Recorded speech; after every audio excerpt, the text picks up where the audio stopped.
Saludos cordiales. Estamos aquí con el profesor Rainer Hull, que nos visita y nos va a hablar sobre el Comité de Desapariciones Forzadas, las acciones urgentes, el sistema de peticiones y también la doctrina que ha desarrollado.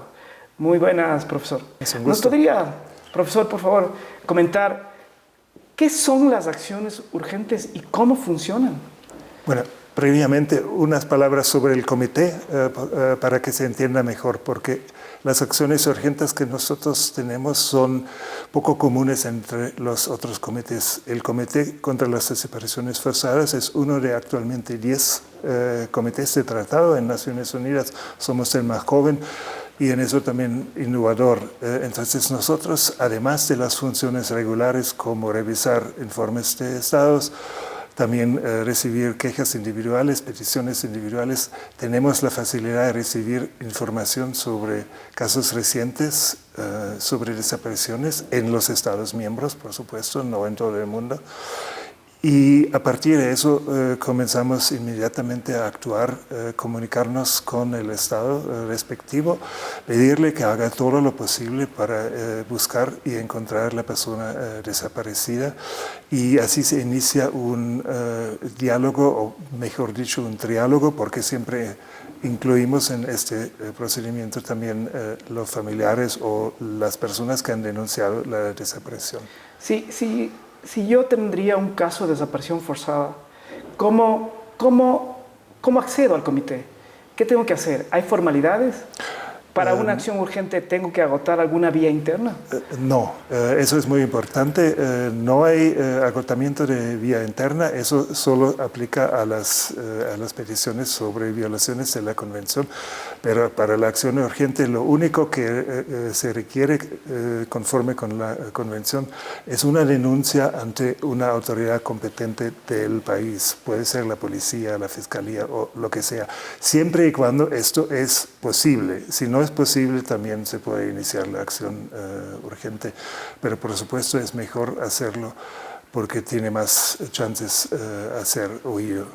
¿Y es suficiente un correo electrónico, fax? ¿Hay que mandar por correo aéreo? ¿Cómo hay que hacer? No, se puede usar, y eso es lo más recomendable, un formulario que está en la página web del comité. Bajo el Alto Comisionado de Derechos Humanos tenemos nuestra propia página y ahí están esos formularios. Pero no es un requisito legal, también se puede escribir un correo electrónico siempre y cuando la información básica que necesitamos para iniciar una acción, identidad de la persona desaparecida, dónde fue, en qué circunstancias, tienen alguna sospecha de quién podría ser, etcétera. Una vez que presento la acción y conoce el comité, ¿cuál es el siguiente paso del comité? Los siguientes pasos son que decidimos la admisibilidad. Ese hecho, escribimos una carta al Estado. Eso lo hacemos normalmente dentro de las 24 horas, lo que es una velocidad muy poco común en Naciones Unidas y somos un poco orgullosos de mantener ese ritmo. Le damos al Estado 15 días normalmente para responder qué ha hecho, qué ha podido averiguar sobre el caso y sobre eso siempre también informamos a los autores de la petición. Y eso sigue. Cuando el Estado contesta, le copiamos a las personas, a las familias, digamos, la respuesta del Estado y le solicitamos su comentario.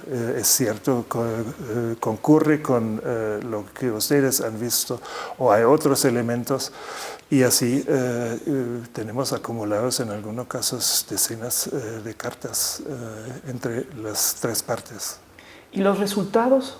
¿Los estados responden generalmente? Bueno, los estados responden con pocas excepciones a la petición del comité, a informarnos qué ha pasado, qué han hecho, qué tipo de investigación han llevado a cabo, etc. Si el resultado es encontrar a la persona desaparecida, no puedo decir que son muchos los casos, sí los hubo, incluso algunos con vida.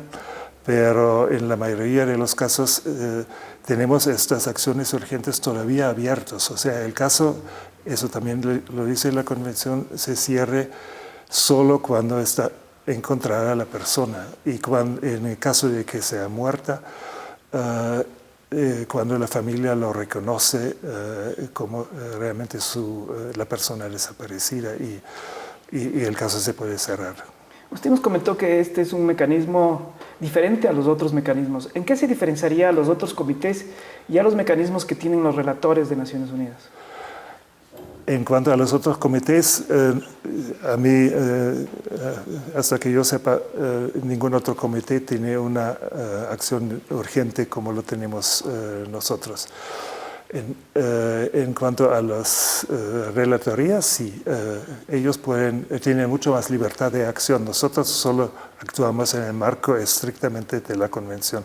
Los relatores no tienen esas restricciones. Entonces, por ejemplo, el grupo de trabajo sobre desapariciones forzadas, que es una relatoría de 5 personas, también hace acciones urgentes, pero como tienen todo el mundo mirando, podríamos decir que no tienen la capacidad de hacer un seguimiento tan cercano como lo hacemos nosotros en una convención donde por el momento cubrimos no mucho más que la 1/4 parte de los estados del mundo. ¿Podría una persona presentar una acción urgente al grupo de trabajo, al comité, al sistema interamericano de protección? No. ¿O no? En cuanto al sistema interamericano está muy claro, hay una incompatibilidad. Si un caso ya está en otro sistema, no lo vamos a recibir nosotros. En cuanto al grupo, recomendamos también que no se haga porque no sirve para nada. Si 2 órganos hacen lo mismo sobre el mismo caso, duplicamos el trabajo para el Estado, duplicamos el trabajo para Naciones Unidas, pero no duplicamos el efecto. Por lo menos no veo ningún argumento que sostenga esto. Así que recomendamos fuertemente decidirse a qué organismo uno dirige su queja. Por último, profesor, ¿podríamos hablar un poco sobre el sistema de peticiones del comité? ¿Cómo funciona? ¿Cuáles son los requisitos para acceder? ¿Cuáles han sido los resultados del comité? Bueno, en las peticiones de individuos ante el comité por una violación de la convención, el funcionamiento de nuestro comité es parecido, por no decir igual, a los de los otros comités, como el Comité de Derechos Humanos, Comité contra la Tortura, etc. Es decir, ahí sí el requisito es acotamiento de los recursos nacionales siempre y cuando sean accesibles. También es un procedimiento cuasi legal, o sea, el caso se analiza con mucho más rigor ya en la etapa de la admisión, porque realmente debemos contar con elementos que puedan constituir una infracción a un artículo de la Convención. Una vez aceptado el caso, se pide la opinión de las partes. El Estado tiene todo el derecho de presentar su versión y finalmente el comité decide. Eso quiere decir que el plazo mínimo es 1 año, porque siempre es el comité en sesión que toma estas decisiones.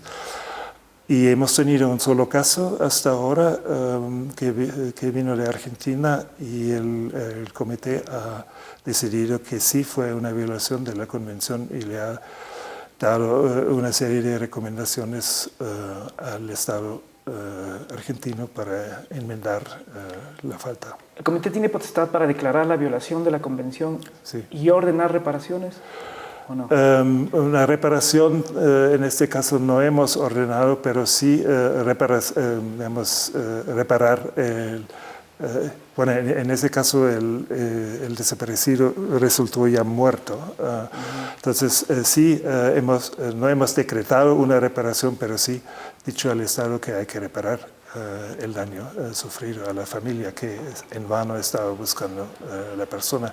Pero más allá de ello es también enmendar los procedimientos para que ese tipo de casos, porque el señor fue desaparecido dentro de una cárcel legal, que ese tipo de cosas no puedan repetirse. Profesor, muchísimas gracias. Con el Le mayor agradecemos gusto. por su visita y por su tiempo. Bueno. Que tenga una buena estadía en Ecuador.